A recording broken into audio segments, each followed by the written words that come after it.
Zeke and Mary are going to the prom together. Well, okay. Just one item for all of you at the top. On Monday, the president will join the Business Roundtable CEO quarterly meeting at their headquarters in Washington, D.C. to discuss the United States response to Russia's unprovoked and unjustified war with Ukraine, and the president's plans to lower costs for working families, create good-paying union jobs, and tackle the climate crisis. On Wednesday, as you all know, he will travel to Brussels, Belgium, where he will have a packed Thursday. He's traveling that day. There's not a schedule that day, but eat your Wheaties, eat your spinach. It's going to be a long Thursday because on Thursday, to start the day, the president will attend an extraordinary NATO summit to discuss ongoing deterrence and defense efforts in response to Russia's unprovoked and unjustified attack on Ukraine. He will also reaffirm our ironclad commitment to our NATO allies and to defend every inch of our NATO territory. Then he will join a scheduled European Council summit to discuss our shared concerns about Ukraine, including transatlantic efforts to impose economic sanctions on Russia, provide humanitarian support to those affected by the violence, and address other challenges related to the conflict. Later in the day, he will attend the G7 meeting called by Germany to further discuss with our allies and partners the consequences we are imposing on Russia for its war of choice. We'll have more announcements, I'm certain, on the trip in the days ahead. I don't have additional details. We've also, of course, invited our national security advisor, who always enjoys engaging with all of you, to join us to preview the trip early next week. So we're just figuring out the date and the time, depending on when the charter leaves. With that, Zeke, why don't you kick us off? No updates on the Friday schedule? Don't have any updates at this point in time. After the president's call this morning with President Xi, does the White House now have a sense of whether or not China has decided whether to assist Russia backfill its supplies and fulfill its request for material it's going to invade Ukraine? Well, I'm not going to give an assessment of that from here. What I can tell you is that the majority of this call, as I think you saw in the readout, and you heard, I think, on the call we just did, but was focused on Russia's unprovoked invasion of Ukraine. The president spent the vast majority of the nearly 2 hours was spent with the president outlining the views of the United States and our allies and partners on this crisis, including a detailed overview of efforts to prevent and then respond to the invasion, how we got here, steps we've taken, where we've gone, and why. Of course, as was also noted in the readout, but let me just reiterate, he also conveyed and described the implications and consequences if China provides material support to Russia. But again, I'm not going to provide any additional assessment from here. The president has cast the efforts to sort of build up the Western alliance as sort of a democracies versus autocracy. One very large, the largest democracy in the world, is in fact buying Russian oil right now at a discount, expanding its purchases, taking advantage of the situation. Does the White House have any response to India's purchases there? And does the president plan to reach out to the Indian government to try to get that decision reversed? Well, we have not. We made a decision about banning the Russian import of oil. Every country has not made that decision, and we recognize that. And they have different economic reasoning as to why different countries do, including some in Europe. We have been in touch, of course, with Indian leaders at a range of levels, not through the president. If that happens, we will, of course, provide that readout and information to all of you. But what we would project or convey to any leader around the world is that the rest of the world is watching where you're going to stand as it relates to this conflict, whether it's support for Russia in any form as they are illegally invading Ukraine. And just on a different topic, on COVID, really funny, we saw this week Pfizer request a EUA for a fourth shot or a second booster dose for seniors, and Moderna last night boosters for all adults and other beneficiaries. Does the federal government have the money right now to purchase the doses needed to give everyone the boosters? Should the FDA and the CDC clear that? Well, just to reiterate some of the pieces of where the process is. So the CDC does recommend fourth doses for the immunocompromised. While it hasn't been, of course, as you noted, approved for others, and they're running a vigorous data-driven process. And right now, over 100 million Americans have been boosted. Millions more have not done so and are eligible to do so and need to get boosted. But to go to your question, we've been clear we need additional funding from Congress. You've heard me talk about that a fair amount in here, including for the possibility of a fourth dose or a variant-specific vaccine. So we would indeed need additional funding to ensure that can be widely available. Go ahead. During the readout of this call, a senior official said that the president was really sort of laying out his assessment of the situation to President Xi, that he was making clear the implications of certain actions, but that President Biden wasn't making specific requests of China. Why not, given the stakes here? Because China has to make a decision for themselves about where they want to stand and how they want the history books to look at them and view their actions. And that is a decision for President Xi and the Chinese to make. Given the growing concerns about China possibly aligning with Russia, would you say it's more concerning at this point that they would help Russia resupply, help Russia with military equipment, or that they would offer economic support to help Russia evade sanctions? Any of those would be concerning to us, but I'm not going to give a rank order assessment of which we're more concerned about. And you don't have a sense that China may be leaning more in one direction or another? Not an assessment I can provide from here. I guess sort of a logistical question. You know, the Chinese got out a readout of the call fairly quickly. Before it was even done. It was, I think, 3.5, maybe remarkable. Before your readout was out. Should we read anything into the time that it took to get your side of the story out? So it was a lengthy call, as you all know. 2-hour call is of course a lengthy call, even with translation. And what typically happens, and this time is a little longer than typical, but is there's a meeting to discuss what happened during the meeting and assess what kind of information we can provide publicly. Obviously, we want to do as much as that as possible to all of you, but we also want to ensure we're protecting the diplomatic channels and conversations. So it was an effort to do exactly that. Go ahead. Yeah, I just wanted to ask, so, we've spoken to U.S. and European diplomats who say that there's still not exactly an agreement on what the red line would be. That, when China would face consequences. Can you say a little bit more about those discussions and whether there is agreement with the G7 allies and others who have joined in about what the trigger is and what sort of consequences there would be? Well, Andrea, I would say, the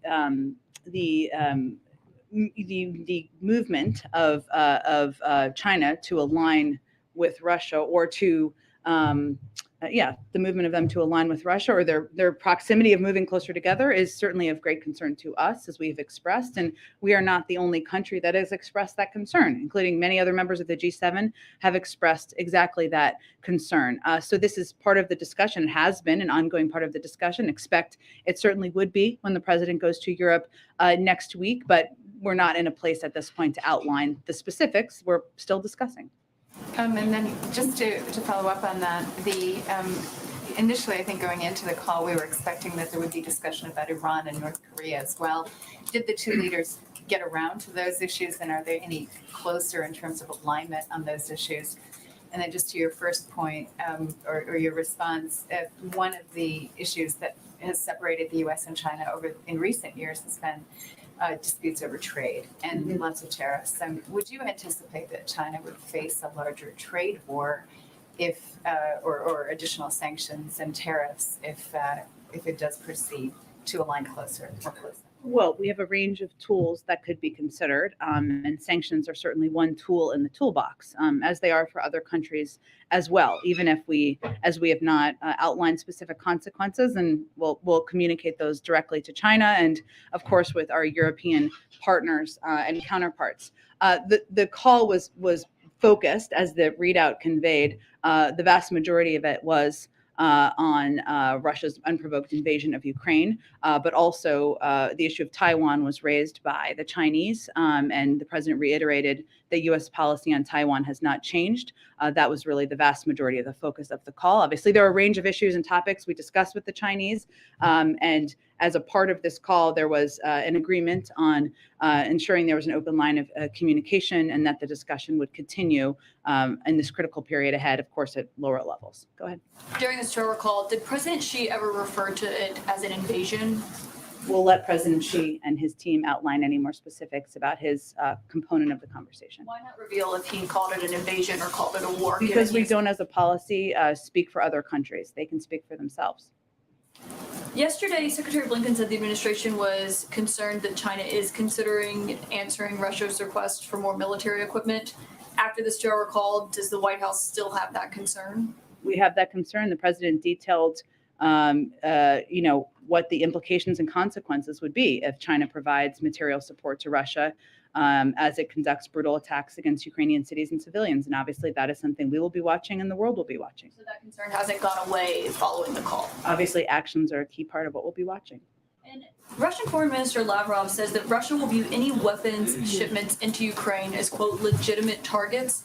Obviously, President Biden just authorized $800 million in more security assistance, aka weapons potentially going into Ukraine.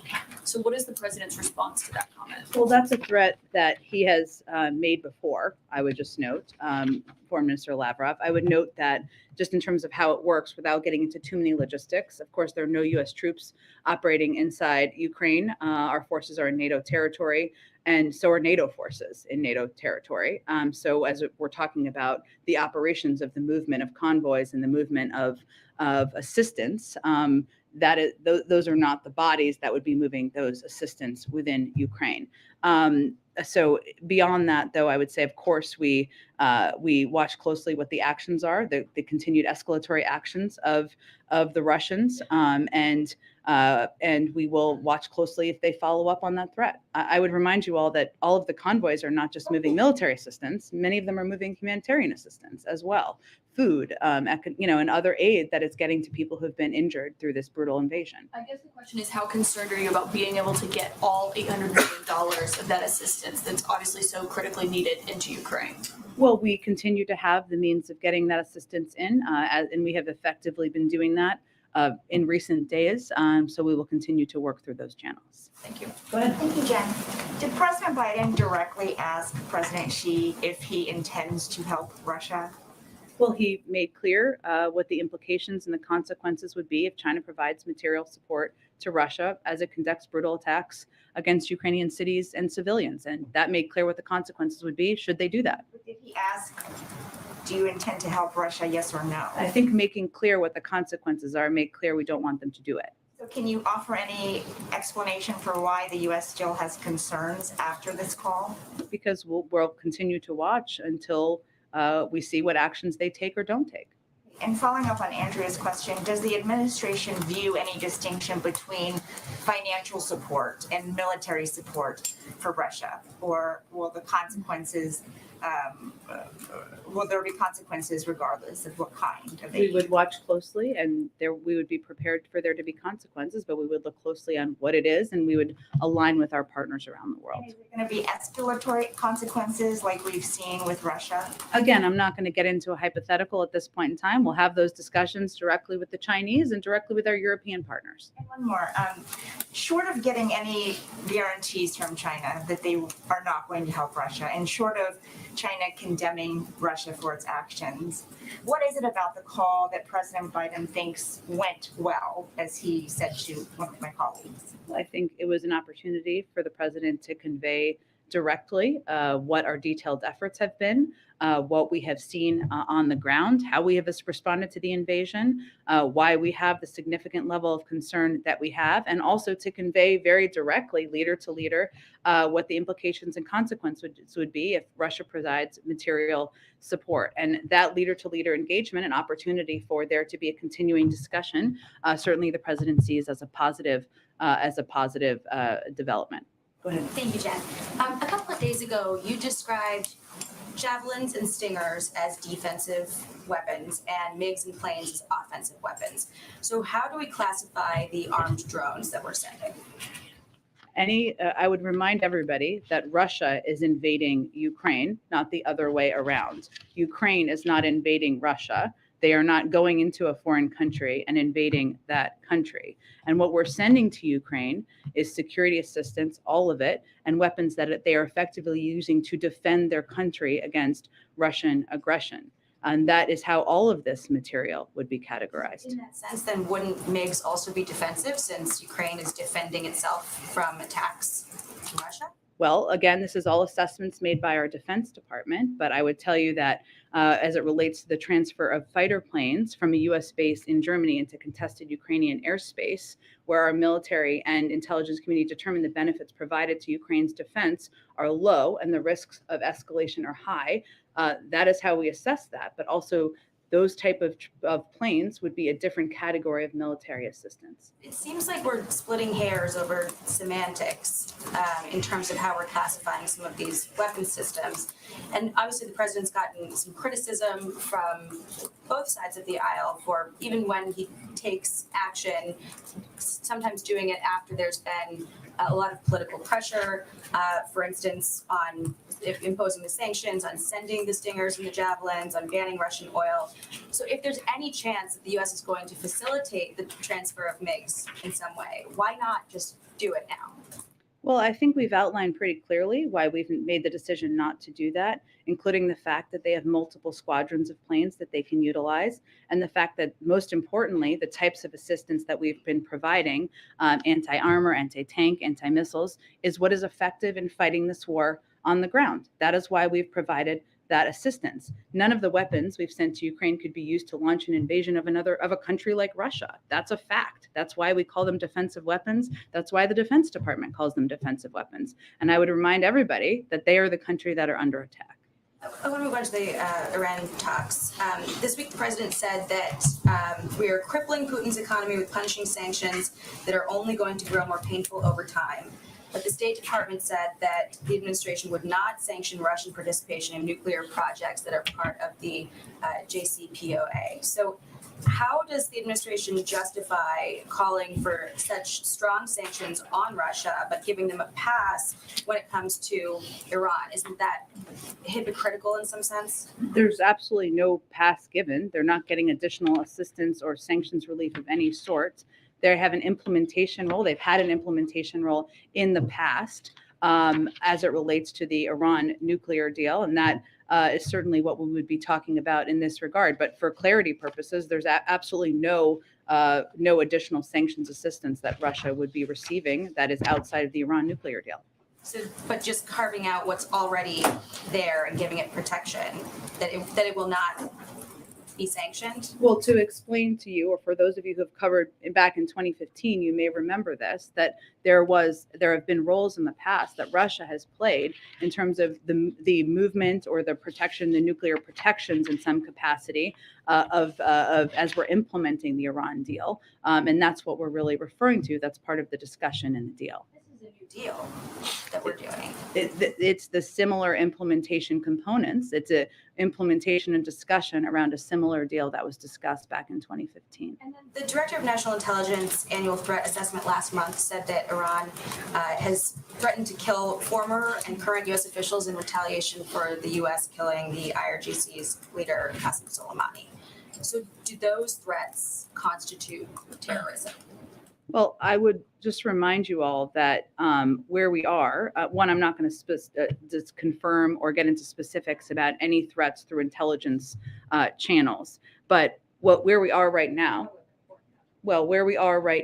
is that not only has Iran's nuclear program advanced, but their behavior in the region and beyond has gotten more aggressive, including by the Islamic Revolutionary Guard. So the notion that the actions of the past administration pulling out of the Iran nuclear deal has cut down on the actions or the escalatory behavior of the Iran Revolutionary Guard is inaccurate. The Iranian government has actually doubled their budget or something like that. So the notion that the approach that the status quo is effective and making us safer just doesn't bear out in any form of facts.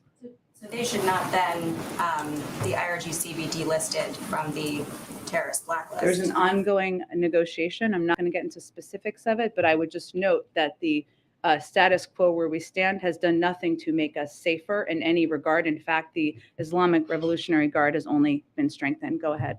Jen, I want to follow up with you on the call. You have, from the podium and in the readout, it says the president described the implications and consequences if China provides material support to Russia. So to be clear, did President Biden warn President Xi not to send any support to Russia? I think he made clear what the implications and consequences would be if he did. That is laying out what the consequences would be. President Xi has to decide what he's going to do here. And not just here, but is it fair to characterize that as a warning? I would characterize it exactly as I said it.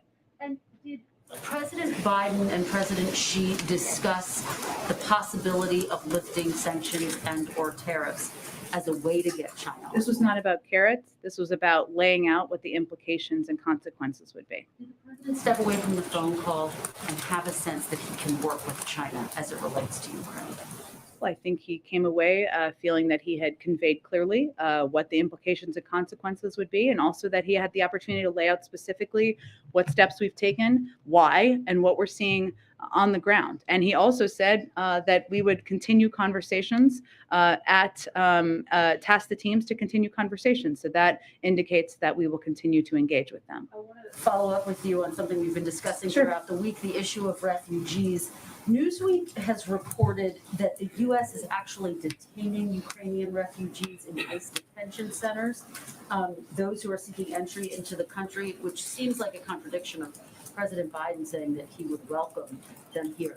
Can you tell us why this is happening and what's being done? I can't confirm any specific cases. I'd point you to the Department of Homeland Security. But what I would say is that we are still implementing our immigration laws at the border. That means that Title 42 is in place. And for individuals who come through abnormal migration, we approach that through the same laws and implementation. When the president says he would welcome refugees, of course he would, but they have to apply through the refugee programs. Understood, but do you acknowledge, Jen, that detaining them is a contradiction to President Biden saying he would welcome them with open arms? Well, again, Kristen, we implement and we our immigration laws across the board, no matter what country you come from.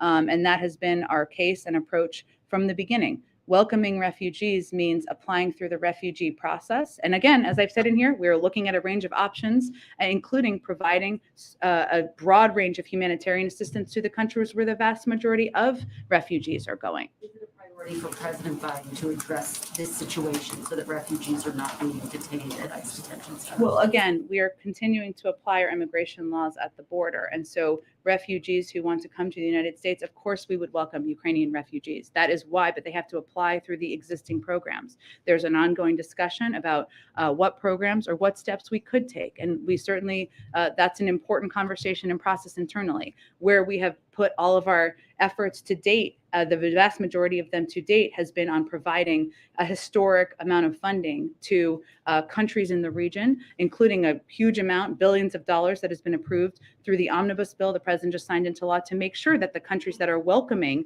the vast majority of these refugees have assistance and support and aid that they need. Jen, you mentioned Taiwan. Will the U.S. deliver javelins and stingers on time this year to Taiwan? Can you answer that? I don't have any update for you on military assistance to Taiwan. I would point you to the Department of Defense. Another question real quick. The White House, is it aware of ongoing destruction and vandalism of Catholic churches across the United States, statues as well? Is the president aware of that destruction taking place right now across the U.S.? Most recent examples in Florida, the Holy Family Catholic Church, in Royal Oak, Michigan, St. Mary Catholic Church, in Georgia, Sacred Heart Catholic Church, all vandalized, destroyed. Well, I can assure you that the president, the White House, and the United States would oppose any destruction or desecration of religious institutions of any kind. And certainly Catholic churches, the president himself is a Catholic, of course. Does the president believe that perhaps Pope Francis could play a role in mediating an end to this Ukraine crisis, the war? I just don't have anything on Pope Francis's role. Obviously, we're focusing our efforts at this point in time and engaging with our European allies and counterparts around the world. Go ahead, Ashley. If President Biden does not make a second stop on his trip abroad next week, as has been rumored, to Poland or some other place, what would be the reason? Would it be security concerns? Would it not be wanting to visit refugees at the border to draw resources away from that crisis? I expect we'll have more on the trip soon, so I don't want to get too ahead of where we may or may not be. But we factor in a range of factors whenever we make any travel plans, including pulling resources away, as you noted, including security concerns, including, ensuring that we can implement it effectively. But we pulled this trip together pretty quickly, so we're working as quickly as we can to get any other details finalized. More on a different topic, following up on what my colleague asked yesterday, President Zelensky mentioned in his address this idea of a U-24 United for Peace. It's a little unclear to me, at least, what exactly that would look like. I mean, what is the White House's understanding of what he's asking for? Is that an alternative to NATO? What role would it fill? Can you try to? We just don't have any other assessment or explanation from here. I mean, I'd certainly point you to the Ukrainians to discuss in more detail. We talk with them regularly. I don't have. I would let them speak for their own proposals. Go ahead. Jen, when the president spoke to President Xi, did he set out any particular benchmarks by which he would measure their compliance, either financially on the arms issue? Any time frames out there? Did he come to some kind of understanding or declaration to President Xi about how he would be measuring success? Success in terms of whether or not he provides material support. I don't have anything more to outline on that for you. I would just say that the call was not about making asks. It wasn't about making assessments. It was about having an ongoing discussion and dialogue about the illegal invasion or the invasion of Russia's unprovoked invasion of Ukraine. And was there any discussion of the agreement that President Xi reached with President Putin just at the opening of the Olympics? I just don't have more details on the call to read out beyond what we've conveyed to date. Go ahead. Yeah, what can you say about the severity of the implications and consequences for Russia, for China, if they do indeed, in the estimation of the U.S., provide material support to Russia? I mean, are these to the level where it should really make China think twice before assisting Russia? Well, it's up to President Xi and the Chinese to make that decision. But the president, again, laid out very clearly and directly in the call what the implications and consequences would be if they provided material support. Why is the White House choosing not to elaborate and disclose more about what the consequences could be here? Because we feel that it would be most constructive to have those conversations directly with the Chinese. Go ahead. Hi. A senior administration official just told us that that President Biden didn't make any specific requests to Xi and that China will make its own decisions. But I think I just said that too. There you go. But we're nearing a pretty critical point in the war where, according to your own assessment, Russia seems poised to potentially deploy bio or chemical weapons. How much time is there for China to really weigh in here with Putin, and why not press for that while on the call? I think that the primary focus of this call was for the president to lay out specifically the consequences and specifically where we've come to date. His assessment was that was the most constructive way to spend the call, and that it's going to be up to President Xi and the Chinese to determine what role they're going to play moving forward. Go ahead. Implications and consequences. Yeah. I'm asking about this again because in the lead up to Russia's invasion, the White House was really extremely transparent, laying out call after call and briefing after briefing a lot of the specifics that we then saw implemented. Why, in this case, is it just saying implications and consequences and not giving the same specifics? Sure, because we feel it's the most constructive way to engage and have a constructive dialogue. Just to clarify, the specifics were given out in detail on this call. It sounds like what you're saying. Correct. I'm not going to give you more details about the level of detail, but it was a detailed engagement. I'm not going to outline that more from here, but he was specific about what he described on the call. Go ahead. I hope I'm not beating a dead horse here. It's okay. Okay, it's Friday. So you said previously the point of this call would be to see where she stands. Yep. You're obviously reluctant to tell us where she stands based on that call, and you pointed to the Chinese, but their readout, if you've read it, is doesn't tell you much either. So can you at least say after a 2-hour call, is the White House confident it knows where she stands and you just don't want to tell us? Or are you not telling us because you don't really understand where he stands? I think what I can tell you is that they tasked the teams with having continued discussions, but I'm not going to provide you any additional assessment from here. Go ahead in the middle. How does President Biden define the current Chinese and U.S. relationship right now? Have you scheduled more communications, meetings, calls? Yeah, they tasked the teams to follow up on today's conversation and in this critical period ahead. I don't have anything in terms of when that will take place, but that was part of it. Go ahead. And following the recent Texas primary election, the AP is reporting that roughly 13% of ballots were discarded following, new statewide election laws. One, is the White House concerned about these new numbers, and has the White House put in any new plan to try and get some sort of federal voting rights legislation or executive order into implementation? Well, certainly we will continue to stay, we remain committed, the president and the vice president remain committed to doing everything we can to get voting rights legislation passed and move forward. And these reports are certainly a reminder of how important that is. In terms of the specifics of it, I'd really point you to the Democratic Party Committee on the political side of this, and I will see if our team has any other specific reaction from here. Other question. We know next week the Supreme Court nominee Judge Ketanji Brown Jackson will be going for it with hearings. There's some new accusations from Capitol Hill. Some Republicans still saying that she's soft on crime. Senator Josh Hawley, for instance, saying that she's soft particularly on sex offenders.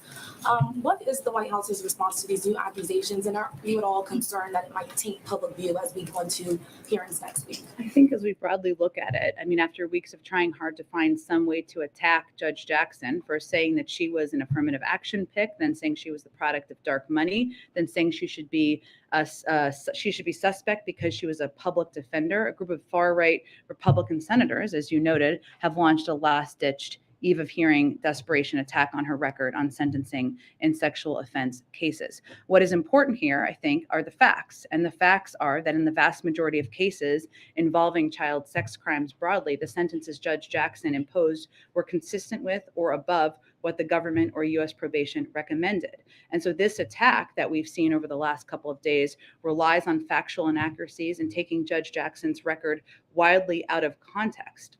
It dishonestly took a snippet of a transcript out of context when in fact Judge Jackson was repeating something a witness said in order to ask a question about their testimony. It also omits that the Sentencing Commission report mentioned was unanimously approved by the commission and is by law, which is by law bipartisan with equal representation. So we're going to continue from here to reiterate what the actual facts are, and we hope that those who are taking this process seriously or state that they are taking this process seriously will also look to the facts and not disingenuous attacks. Go ahead. Thanks, Jen. 2 questions about COVID. You talked earlier to Zeke's question about the additional funding being needed to ensure that the 4th dose boosters will be widely available. Secretary Becerra said today that hopefully soon the government will be telling parents of kids under 5 that they can get their kids vaccinated. And he said that will also put strain on the system.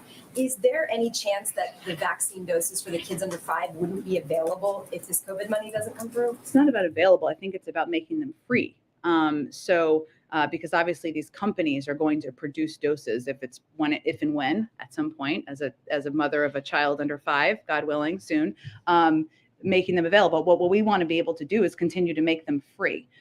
So that is where our focus and our concern is. And obviously beyond that, for people who are uninsured, for people who don't have the resources to cover the cost of a 4th dose or a vaccine for their kid or otherwise, this is pretty important that we move this funding forward so that we can continue to provide these type of programs across the country. If there isn't additional funding, would this be the first age group that would not get free shots potentially? Like, are you counting on that money to make sure that those doses are? I'd have to check with our COVID team on it. Obviously, since it hasn't been approved yet, what we've been able to do is outline for you what programs would have to be ended or halted and the timeline of them. But I can check with them and see if there's any specific planning for this. But obviously, if we don't have funding, it's hard to make vaccines for anyone free. Go ahead. The journal reported earlier today that Iran secretly set up a banking and finance system to get around the U.S.-led sanctions. Wondering if the U.S. has a response to that, and if you think it might complicate the negotiations. I'd have to check with our team on that. I don't have any confirmation of the accuracy of that, so let me check with our team and see if we have concerns and what our response would be. Earlier this week, you were asked whether Jake Sullivan, in his conversation with his Russian counterpart, brought up the hostages at Chernobyl. You said you checked. I'm just wondering if you had any updated. I did mean to get back to you on that. I apologize. So let me venture to do that this afternoon. Go ahead. Thanks, Jen. 2 questions. First, on the call, there have been in recent days concern voiced by U.S. officials about China amplifying Russian disinformation about the situation there. Did that come up on the call? What was said? I just don't have more details. We've obviously been very vocal about our concern on that front, but I don't have more details about whether that was part of the discussion. And secondly, an update on earlier this week, the second gentleman tested positive for COVID. Can you give us an update on the vice president? Has she tested again since? She did, and she tested negative again today. Go ahead, Patsy. Thanks, Jen. You mentioned that on the call, the president focused on Ukraine. The Chinese side raised the issue of Taiwan. Obviously, you're not giving us any specifics on sanctions, export controls and such, but was there a discussion about broader trade relations between the U.S. and China? And then I'll have a follow-up question specific about American investments in Chinese tech firms after that. Well, the vast majority of the call was about those two topics. So beyond that, I don't have more to read out for you, but that was really the focus of the call. Okay, and so a couple of administration officials have been advocating that the president issues an executive order that would ban American investments in Chinese tech firms. What is the status of that? What is causing the delay? Does it have anything to do with the TikTok Oracle deal? Is there an anticipated timeline? I don't have any update or preview of what that looks like at this point in time. Go ahead. One more thing on the global pandemic response. Yeah. With the House of Representatives slashing the $5 billion that you've asked from the omnibus bill, do you have a plan B in trying to meet the goal of delivering what the rest of the 700 million now out of the 1.2 billion doses that you have pledged? Well, I can certainly check on how many of those have already been purchased, which I think would be a helpful piece of information, but there is not a secret fund that we have not told you about to continue to provide the type of free programs we have in the United States, or to provide the level of international assistance that we would like to continue to provide. But let me check and see of those doses we've committed if there is a set number that have already been purchased.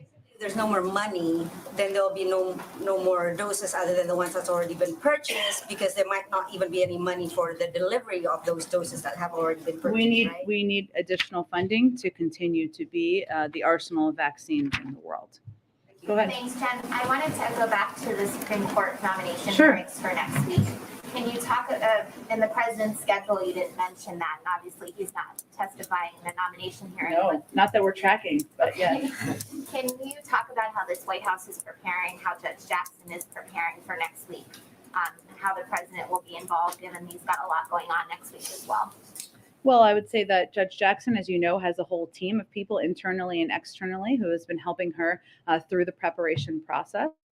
She won't surprise anyone, started studying and practicing and preparing as soon as she was nominated to serve on the Supreme Court. And that process has obviously picked up over the last couple of days. And so our team will be closely watching, monitoring the hearings next week. I'm sure we'll be responding to the inevitable doses of misinformation that travel out as well. I also wanted to ask about COVID testing. The administration announced that families could order a second round. Yeah. Rapid tests a few weeks ago. I don't know when it was, but recently. Yes, in the State of the Union. Yes, thank you. Could you provide an update on how many tests you've shipped at this point, and whether there's been interest in that second round? I can certainly check and see if we have an updated number. I know there's been interest, but we'll see if there's an updated number to provide. Brian, go ahead. Thank you, Jen. I wanted to ask about the rapport between she and President Biden. The two men have shared a meal together. They've known each other for more than 10 years. Yeah.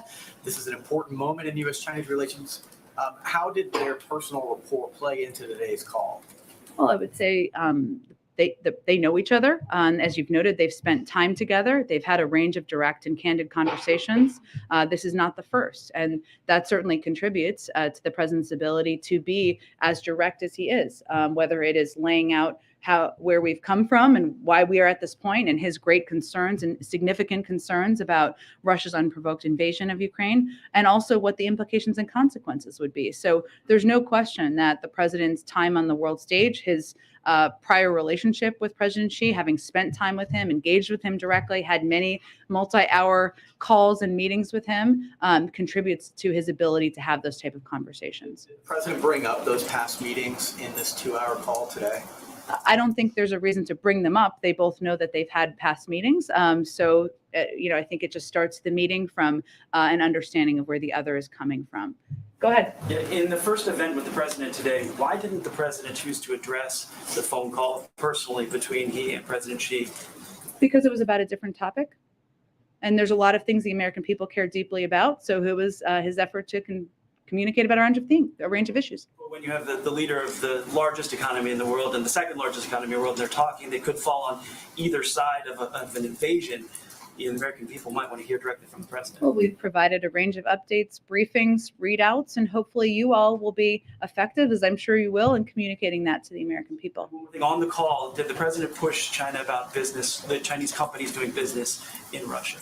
Well, I would say first that, the president, as we all have made clear, that there have been implications, as you see. While we have not asked companies to take specific steps, you look at Russia and what's happened there and what the implications have been for the Russian economy of companies pulling out. And, that's certainly something for every country to watch as they're making decisions about which side of this conflict they're going to stand on. Go ahead. Thanks, Jen. Poland is calling for an international peacekeeping mission in the Ukraine. Is that something the U.S. would entertain or support and possibly participate in? I'd have to get more details on what that looks like. I'm happy to talk with our national security team about that. And then I have like a fun Friday question. Okay. The House passed the Crown Act, which bans discrimination based on hairstyle. Is this something the administration supports? Would they sign it into law if the Senate passed it? I have seen that. I have not talked to our legislative team about it. I'm happy to do that, and we'll see if we can get you a fun Friday answer back. Go ahead. Thanks, Jen. In response to the mistreatment of African immigrants that were fleeing Ukraine, the White House did put out a statement a couple of weeks ago saying that they received assurances from the UN, Ukrainian authorities, and governments that they're committed to the fair and equal treatment of those seeking departure.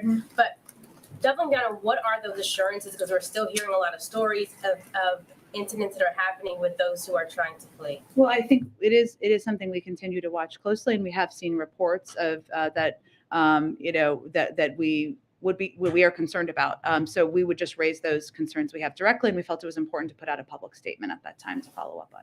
Just a couple more questions. One, how soon can we expect the president to sign the anti-lynching bill? I can check and see what the timing. I know we were waiting for the vice president, I think, to get back from travel, but yeah. And lastly, about a quarter of Americans not vaccinated or partially vaccinated. Numbers aren't really budging. Is there any move or change to the definition of what is fully vaccinated? That would be for the CDC to determine. There hasn't been a change at this point in time. It still remains 2 doses, but we are continuing to encourage any American who has not received a booster to do exactly that, because it would provide them additional necessary protection. Go ahead. On Judge Jackson's hearings next week, have some of that prep work included conversations between the nominee and the president, and any advice from the former chairman of the Judiciary Committee? I'm not going to get into details about their private conversations. So he has not played a role in sort of the prep or the... He's not participating in the mock preps, no. But he is certainly excited about her hearings next week and being confirmed to serve on the bench. Thanks, Jen. I've got a quick clarification and 2 questions about presidential conflicts of interest in foreign affairs. The first brief clarification is the New York Times reported this week that the first son remains under criminal investigation. Does the president still intend to stay out of that case? Yes, it's the Department of Justice, and I'll point you to them. And my 2 questions about conflicts of interest in foreign affairs. First, I have a question about Russia, and then one about China. On Russia, you told me last year that you were unfamiliar with the Senate report that alleged that the first son, or a company linked to the first son, received $3.5 million from the richest woman in Russia. Subsequent reporting indicates that President Biden, when he was vice president, had a dinner in Georgetown with the same woman in 2015. This Yelena Ballerina, she has not been sanctioned yet by the U.S. government. How is President Biden navigating conflicts of interest when it comes to sanctioning people who have done business with his family? And can you explain to us what this $3.5 million was for? I don't have any confirmation of the accuracy of that report, so I have no more further details. About the conflicts of interest, though, how he's navigating those when deciding sanctions. What would be his conflicts of interest? His son's company allegedly got $3.5 million from... Which I have no confirmation of, and he has continued to sanction oligarchs more than we've ever sanctioned in the past, so I'm not sure that's a conflict of interest. Go ahead. Thank you. Go ahead. I have a question about Russia now. I think we're moving on because we got to get to more people. Go ahead. My question about the conflict of interest when it comes to China is, last year the first son's attorney said that he divested from a Chinese investment fund controlled by Chinese state-owned entities. We have received not even basic transparency about who bought out his stake, when this happened, and how much money changed hands. Did he actually divest? And if so, can you agree He's to a basic private transparency? citizen. He doesn't work for the government. I'd point you to his representatives. Thank his you. father's role as I think president we're done continue here. in China. Thank you very much. Go ahead. Thank you, Jen. Did President Biden talk to President Xi Jinping about the escalate tensions on Korean Peninsula? How did President Xi respond on this? Again, the vast majority of the call was about Russia's unprovoked invasion of Ukraine. And again, when President Xi raised Taiwan, the president reiterated the U.S. policy on Taiwan. Obviously, there are a lot of important issues that we discuss with the Chinese, some where we work together, some where we have strong concern, and there's a lot of channels for that. But that was the primary focus of the conversation. Go ahead. This is Jahan Zegoli from Airway News TV, Pakistan. Pakistani Prime Minister Imran Khan requested for a telephonic conversation with President Biden like many months ago. It's like more than 14 or 15 months. We haven't heard anything about that. Is there any specific reason for not communicating with the Pakistani leadership? I don't have any update on a planned call or engagement. Obviously, we engage with Pakistan and a range of leaders at a number of levels through the State Department for our national security team. But in terms of a call or engagement with the president, I don't have anything to predict on that front. Recent visit of Russia, Pakistani Prime Minister Imran Khan told a public gathering that he will not be a slave of America like other politicians do. Would you like to comment on that? I don't know why he said that, but We have a long relationship with Pakistan, and that is a relationship will continue through diplomatic channels. So I don't have any more comments on that. Go ahead. Thanks, Jen. Thanks, Jen. Oh, we can go to both of you. Go ahead. Go. Well, I don't know whoever wants to go first. You can rock, paper, scissors. Thanks, Jen. You might have seen that President Putin held a rally at which he said of the Russian people that we have not had unity like this for a long time. Is that your perception? Do you have any comment? Well, we're not going to respond to President Putin's misinformation and propaganda rally, which is how we see it. And secondly, just a bigger picture question. There's been a lot of discussion this week about war crimes and war criminals. You're well aware the United States does not recognize the International Criminal Court. We're not a member, yeah. Yeah, not a member. President Biden believes that is the correct stance, and if so, doesn't that undercut the United States' moral authority? Well, I would note that there are a range of international bodies that have ongoing international investigations. We would not be the ones prosecuting, of course. There'd be international bodies prosecuting any case on war crimes. We're going to feed data and information into that, and they support their process. Okay, about the Western Balkans, please. Russia and China are spreading their influence a lot on the Western Balkans, especially Bosnia, Herzegovina, and Kosovo. And the president is a friend of Bosnians and Kosovars. Can you assure people over there that America is still with them? Absolutely. Please send that directly. Go ahead, Nazira. Yeah, thank you very much, Jen. As you know, we celebrate our Nowruz New Year. Afghan people as our expectation. Do you have any message? And also, yesterday, President Biden signed some document, PTS, for new arrival Afghan refugees. Oh, TPS. Yes. We did. So the president did sign a TPS for Afghans, which means that those who have been in the country, and let me get you the exact information on that. Let's see. Let's see. Okay.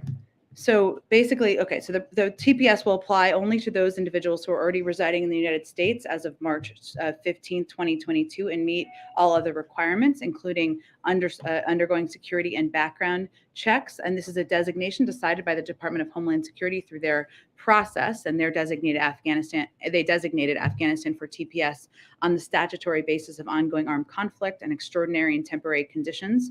U.S. Citizenship and Immigration Services estimates that approximately 74,500 individuals in the United States would become eligible for TPS through the designation for Afghanistan, and that includes 72,500 who have been paroled into the United States through Operation Allies Welcome, and approximately 2,000 Afghan nationals who did not participate in the Operation Allies Welcome and were otherwise in the United States already. So this is a new designation just announced this week. New Year, Nowruz, any message for Afghan people, especially Afghan women? Well, I would say we would send a message of Happy New Year's to the Afghan people, and certainly a special shout out to Afghan women. And we have huge admiration for their courage, their bravery, and we will continue to stand with them during these challenging times. Thank you, everyone. Happy Friday. Thank you.